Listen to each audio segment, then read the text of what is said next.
We're going to start off the workout with a dynamic warm-up, and the object is just to get warmed up by getting a little blood flow, get the body temperature up, which already isn't a very big problem because it's 110 outside. We're going to start off with just a dynamic warm-up, then we start off the exercises with lighter weights than we're actually going to use for the work set. So you go from a kind of a general warm-up to a more specific one. Today, Branch is going to begin with the incline band-resisted dumbbell press. Next, weighted dips with a forward lean, followed by bench press with chains. Then negative eccentric emphasis on the Smith machine, followed by flies with dumbbells against band resistance. Then cable pullovers supersetted with a seated pec deck. And finally the band resisted Waras Valley 10 push-up routine. What we're doing today is incline presses against a band. What the band does, generally people are going to be stronger towards the top half of a movement. So for instance, like you've seen, I'm sure everybody's seen a lot of people at gyms work out on a bench press or incline press using partial range of motion at the top with way more weight than they can actually lift. This is because generally a bench press or any kind of pressing move or incline press is going to be an ascending strength curve, meaning as your leverage improves towards the top, you get stronger. What the band does is counteract that. As your leverage improves and you push the bar away from your body, the band's tension is going to increase. So basically, when you're pushing a weight towards the top, if you do so explosively, you're going to be able to essentially go in cruise control and just kind of coast your way through. So you're not really working very hard the last half of the rep. What the bands do is force you to work overtime. So you're kind of getting an overload throughout the full range of motion. So you're getting the benefits of a partial range of motion movement because there's more weight being used and it's more difficult in that range of motion. But you're also getting that full range of motion, that benefit. So again, we're after economy of exercise, and this is adding bands is very economical. Most people don't do it with dumbbells, but the way Branch has it here is the band just goes under the bench and it just stays in place, and it works very efficiently. And when Branch first came to me, one of the things he talked about is he hadn't been locking out reps, so he felt he wasn't getting any of the tricep benefits of pressing movements, but mainly at the top when you squeeze and you really feel your chest working on that last squeeze, he wasn't getting that. So what the bands do is kind of amplify what he was after. Branch is up to 100 pounds here against bands, getting a good full range of motion. As he locks the weight out, watch his chest work. So a lot of people feel you're only getting the chest movement at the bottom of the movement, so there's no reason to lock the weight out. But you watch him lock the weight out and make that judgment call for yourself. Here, Branch is up to 125 pounds against bands. That's an impressive weight to use with just straight weight, let alone with increasing band resistance. These bands add approximately 77 pounds on the top of the movement. That was 125 in each hand, plus an additional 40 pounds of band resistance each side. 125 pounds alone is more weight than most mortals can handle. When dips are done the way Branch is doing it, watch how he leans forward and puts his chin to his chest. They're one of the best overall tools to develop your chest. Here, Branch is doing dips, again, using the technique to optimally develop his chest with 120 pounds over his body weight for multiple reps. The weight increases, and Branch keeps that perfect bodybuilder style form for optimal pec development. If you watch Branch getting that good full range of motion, that stretch at the bottom, on this what you want to watch for is you want to get to about parallel, where your shoulders and your elbows are parallel, or slightly below, but you don't want to go way below because then you put undue strain on your pec and your shoulders, and you're not getting any further development except putting yourself at an increased risk of injury. But if you don't get that bottom stretch and you make this into a partial movement, you're not getting that full pec development. Here, Branch is up to 200 pounds over his body weight.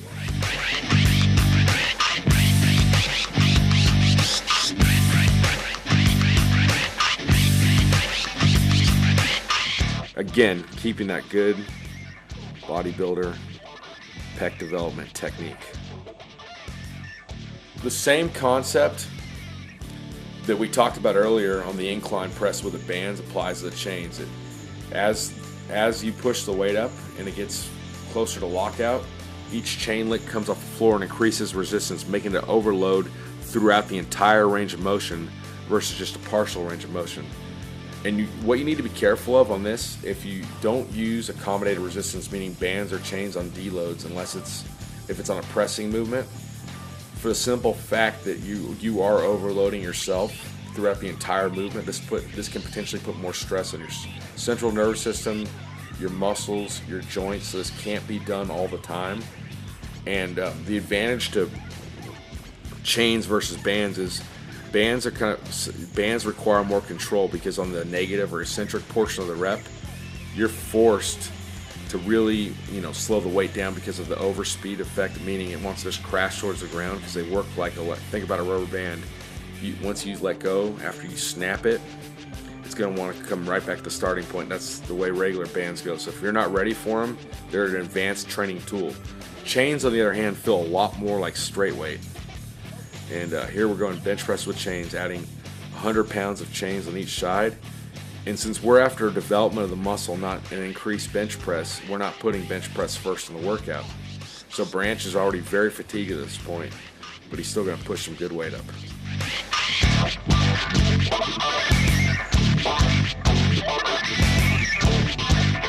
If you watch this, it's a very intense training technique. We're doing forced reps with the addition of chains.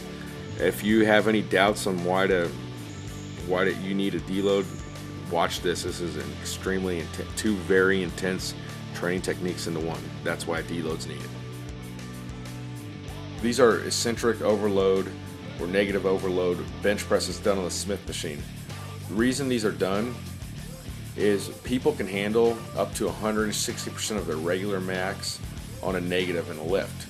So as we know, the negative portion of the lift is very important for achieving maximal muscular development.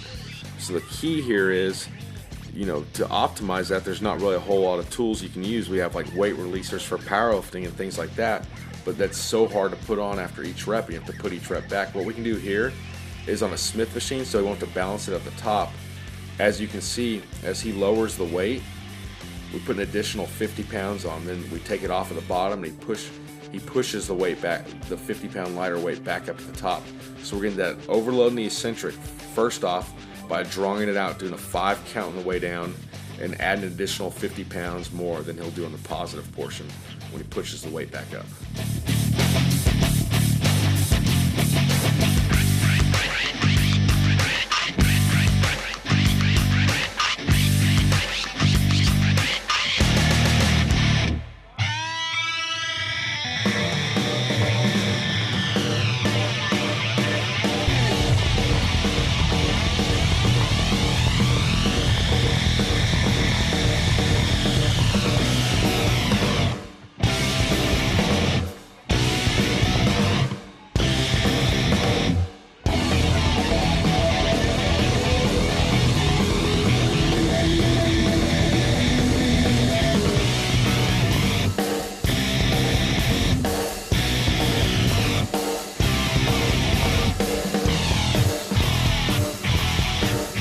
A lot of people are under the preconceived notion that bands can only be used in squatting movements, deadlift movements, and pressing movements. That's false.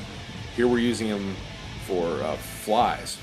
And the advantage of doing it here is when you get all the way out at the bottom of the fly, the band's doing the least amount of resistance. So when your shoulder and pec are in the most vulnerable position, you're getting the least amount of resistance. That's what you want. But as your leverage improves and you squeeze the weight together, remember the key here on a fly is you do not want to extend your arms.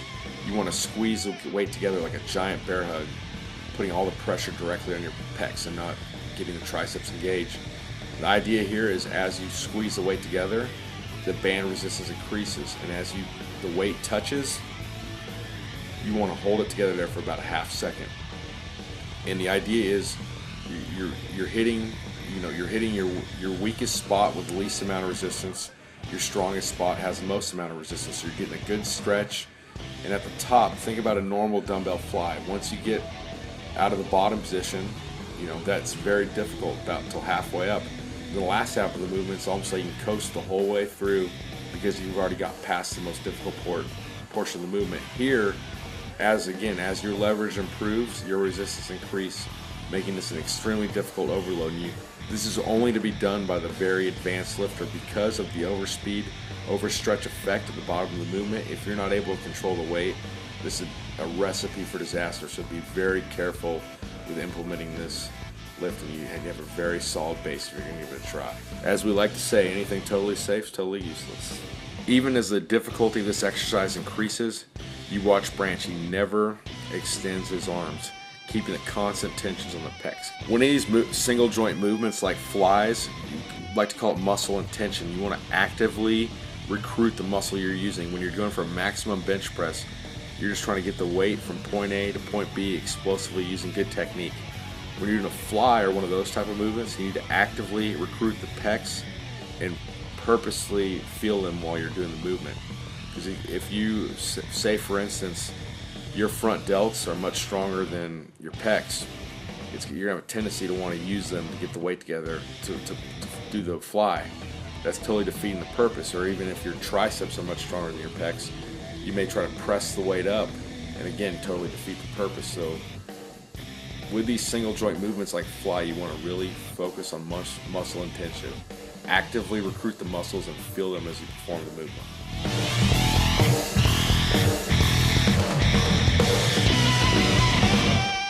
This is an incline pullover, and the reason we're not using a barbell or a dumbbell here is because we want sort of constant tension on the muscle, just how we've talked about with flies and things like that with a band, how it does constant tension throughout the movement. This movement would be unsafe to do because of the vulnerable position your shoulders are in, getting that maximum stretch on the way back, doing it with a barbell or a dumbbell against the band. So we're here, the next best option is on a cable weight stack. Not only develops the chest, but develops the intercostals and will make you have the illusion of having a much bigger chest. Back in the old days, many of the old timers did pullover movements, and they believe it actually expanded your rib cage. Well, it doesn't actually do that. It gives the illusion of doing so, which builds a much more powerful muscular chest.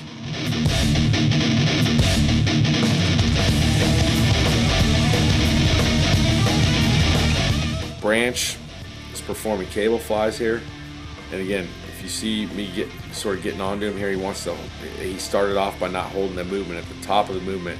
He wants to hold it together to get that peak contraction. We're supersetting with the pullovers.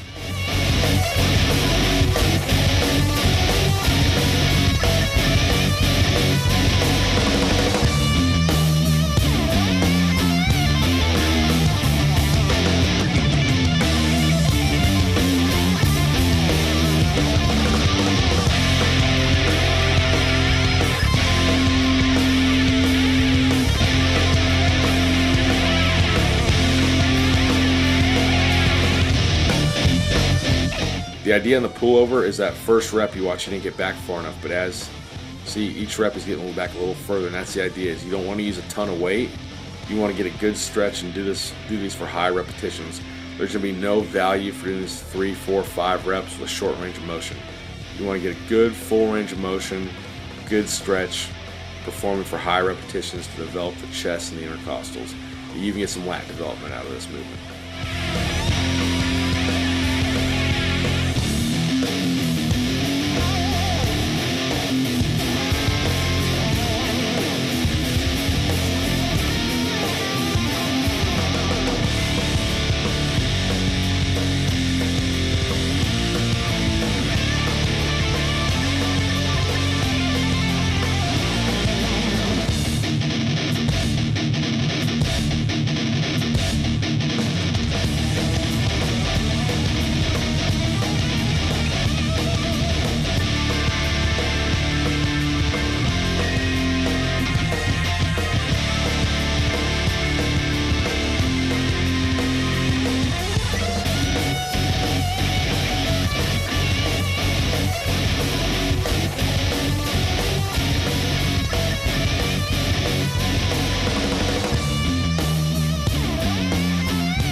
we're doing here is at the end of the workout. Bryant is going 45-pound dumbbells. He's going to press them for 2 minutes straight. That may not sound like a lot on the surface, but that's an eternity. Every time, what he's going to do is hold the weight at the top position, really feeling it in his chest, purposely flexing his chest. Every time I yell go, he does 3 repetitions. Then he waits the top of the movement until I yell go again and does 3 more.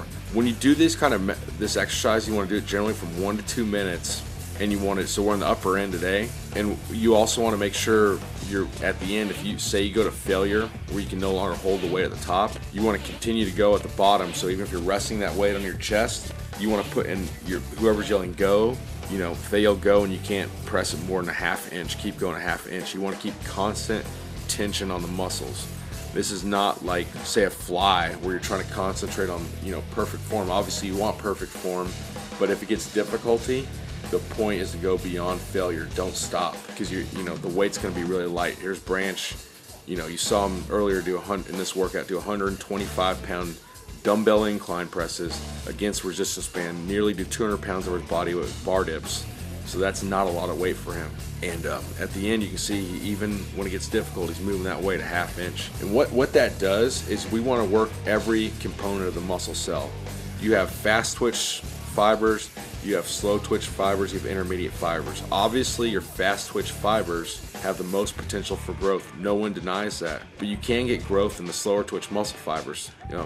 Fred Hatfield, a pioneer ahead of his time, talked about that in a scientific approach to bodybuilding way back in 1982 about a holistic approach, making every component of the muscle fiber grow, and that still holds true 30 years later.